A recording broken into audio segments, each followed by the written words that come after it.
Well, among the surge of migrants crossing the southern border and making their way to New York City, asylum seekers all the way from China. Many of them are finding their way into long-established communities and leaning on family and friends for help. All right, here's Fox 5's Stephanie Bertini with the latest in our Migrants in America series. Okay, so today we are going to be focusing on Chinese illegal immigration in America. The reason why I'm going to focus on Chinese specifically is because they are different from other illegal migrants that America is used to, because for the most part they are mostly well off. The migrants from China who do this illegal route, they are mostly well off. They spend like from $30,000 to $50,000 just for that trip. They are not like in that dire economic situation like most people from, let's say, Haiti or, Latin America who do the illegal route. So before I begin, please consider liking, subscribing. We want to grow this channel. And this video, we're going to start in New York. Then we're going to go from New York, we're going to go to California to see how they get employment when they are illegal. And we're also going to look at bath tourism, which was more common for Chinese. When they fly in, they give birth and the children get, citizenship. Let's get to the video.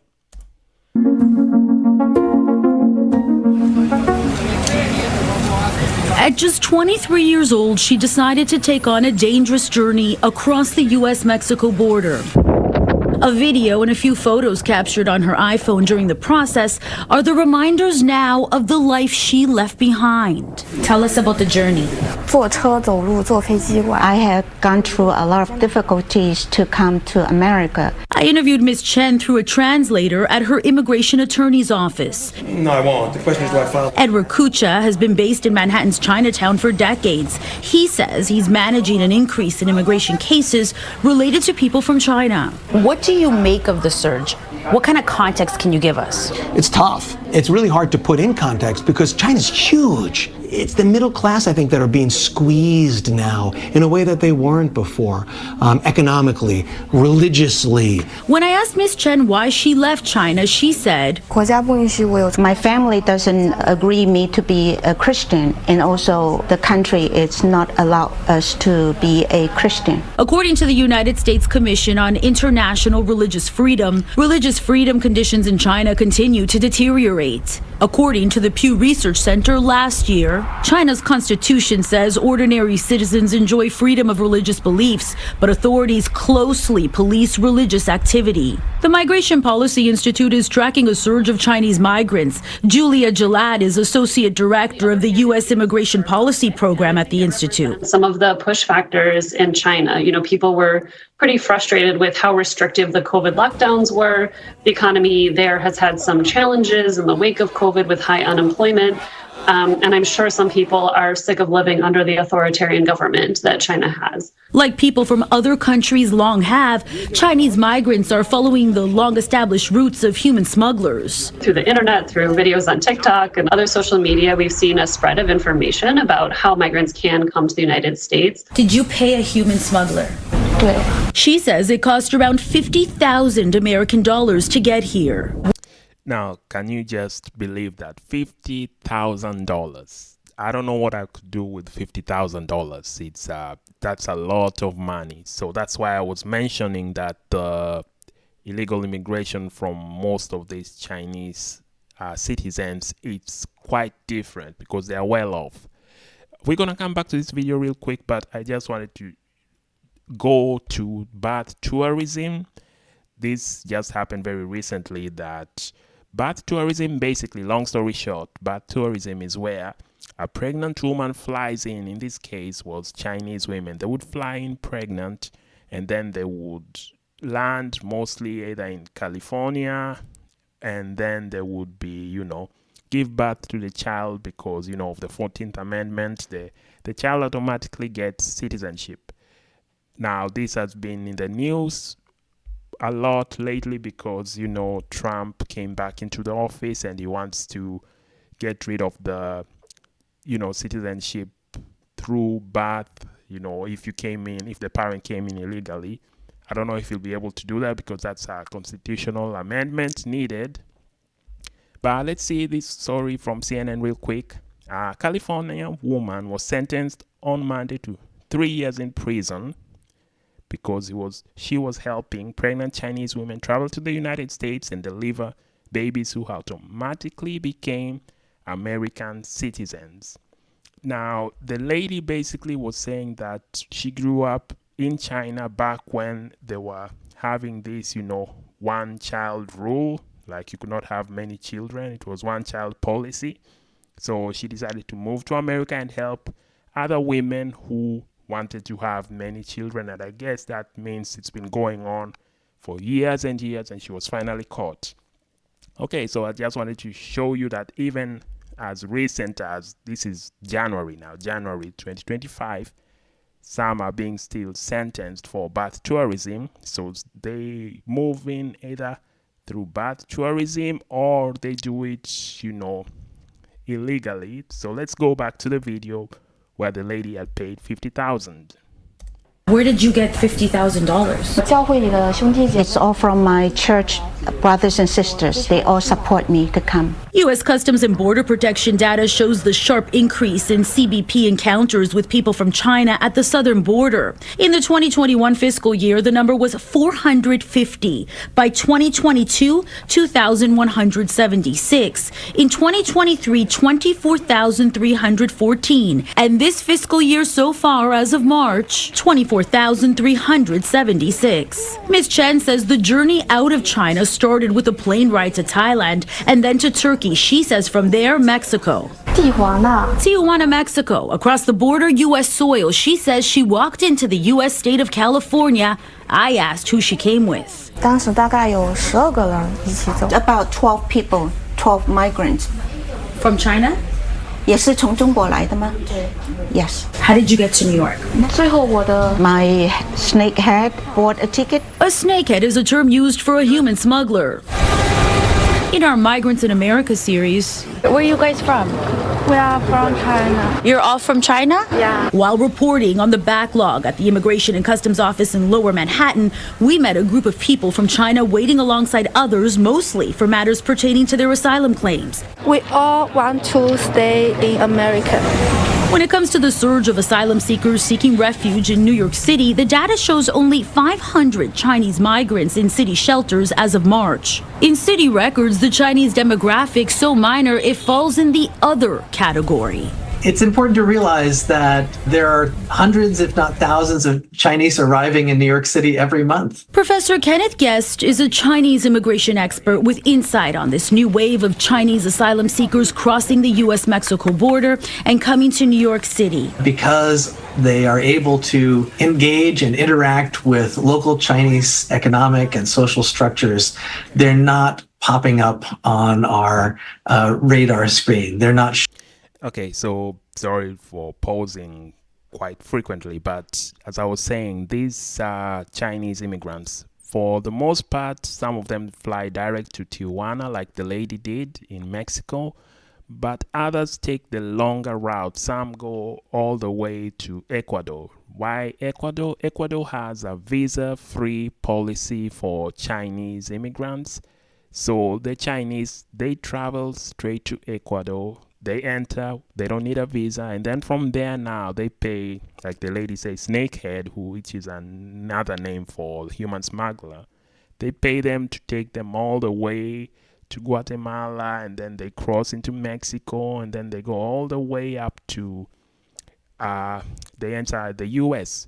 So they take that route, either go to Tijuana or they go to Ecuador, and then they go all the way up. Some take even 40 days just walking. It's quite a torturous journey. Let's try to finish the video, and then we're gonna go to California now and see, once they arrive, how they get employment. Showing up in the statistics in the shelters. Of course, we know in New York there are long-established communities like Manhattan's Chinatown, where in just a few short months, Ms. Chen says she found a new religious home base. When you got to New York, what did you do? 我就经常就是在那 I keep looking for the church and church's brothers and sisters. And she connected with relatives who are willing to help her. 住在亲人的家。 I live with my relative. Back home, she says she was a school teacher. Do you miss China? 你想念中国吗？不会。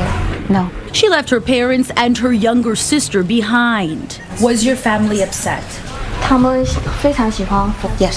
My family liked Buddhist. Like other migrants from China are reporting, she says freedom is worth the journey. Do you believe that the Chinese government is oppressive? 那你感觉到中国或者是你的国家会不会给你压力？会。 Yes. Here at this immigration office in Manhattan's Chinatown, Ms. Chen's religious asylum case file is one of many. How did she come to the lawyer's office? How did she find the lawyer? 我姐姐说这边的 My sister told me that this law firm is very famous. Her attorney says it will likely take years to move through the overburdened immigration court system. Stephanie Bertini.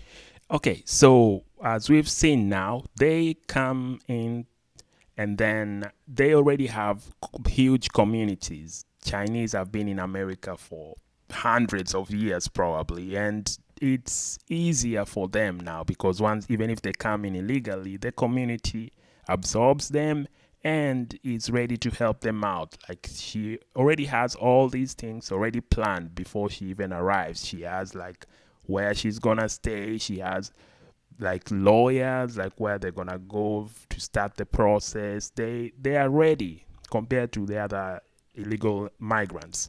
So let's go now to California and see exactly how it happens for them. How once they arrive, like I said, they go either California or New York, or the others, they just go straight to California and they start working. But 50,000, 35,000, like, they pay a lot of money. They are just not normal migrants. They have the cash. Okay, so this is Al Jazeera, and they did like a secret investigation where they were showing how the new migrants in California, now we're in California, how they get employment and they start the process with the lawyers to get asylum. Let's go to the video. It's not easy finding stable work. For other Chinese migrants new to Los Angeles, the search often begins at one of the many employment agencies serving recent arrivals like them. We've received information that some businesses might be involved in questionable activities. Posing as newly arrived Chinese migrants seeking work, our researchers have come to investigate. It's not long before one of them is offered a job. 你做不做？你想做吗？我考虑一下的。 At an illegal marijuana farm. 这个就挣钱快，这个别的是。对，他说的就是做那个大棚嘛，对，你登记是可以写一下吧。The agent is Li Haiping, and she's working for the Bethany Agency, which shares its name with a nearby church. 哎，难找得很，弄得我头都疼了，我都真是哎呦，这是给别人的教会里，要是用这个做慈善，要是我自己开这个，我早关了，我不干这个，累死了，太累了。 It appears a big part of Li's work is to persuade Chinese migrants to go to Bethany Church. 我只要休息回来，中午的这种车接车送，中午有下午有晚餐，就是叫你听听圣经，对不对？ She says the church has a pastor and lawyers who can help with asylum applications for a fee. 总共5500，你先去干嘛？你肯定干到有挣到钱了以后。 啊，别人跟你咋说的？别人是多，别人说都他说他是4500，骗你的。到时候最后以后，我们都是说真话，4500到交你4500，上庭时候交钱，我们这包括上庭的钱。萍姐，如果没办下来的话呢，到时候早办不下来嘛，给你报的牧师了，怎么办不下来？肯定100%办下来，起码90%多。 2 days later, Li takes our researcher to church. 萍姐，这就是教堂了啊！这是教堂。 It's an imposing building that sits on a quiet street. Inside, they meet Pastor Frank Chang from the church's Chinese congregation. 来到楼上去啊！我跟你讲， It's not long before he gets down to business. 来多久了？来了8天。8天啊，辛苦。走来的吗？还是走线的。我们做能帮你忙的，就是我们这团队可以用宗教庇护帮你做啊。所以你在中国是为什么跑出来？工作机会很少，现在。 Chang doesn't ask if our researcher is a Christian or even if he's interested in becoming one. Instead, he talks about money. 我们现在是最便宜的，现在是5500，OK。所以第一期是出，你现在经济状况怎样？就直接带了一点现金过来了。哦，那你第一期可以出多少钱？一共是5500。对。 你不可以把我们的价钱跟其他人讲，你懂我的意思吧？因为大教会出面做这个，我们是只有名额有限，不是说谁我都收的哦。 Okay, so I'm just gonna stop the video there. So basically that's what happens. They go there and then they already have communities set up. The communities, they don't snitch. First of all, they don't go telling people like, I don't know, this so-and-so is illegal. No, they are absorbed. Even if they're being taken advantage of by others in the community by helping them with the immigration status, they still help them get the jobs. That's why somebody can move in or enter illegally and just after 7 days or even less, they already have a job. They're working illegally and then they're already starting the process. So the Chinese immigrants are different. I don't know how it's gonna be for them, if it's gonna continue this way now that, you know, Trump is doing this really huge crackdown on illegal immigration. But I'll keep following the stories, and please consider liking and subscribing. We really need to grow this channel, and of course share this on all the networks. See ya. Oh my goodness, all the networks! Wow! All the networks!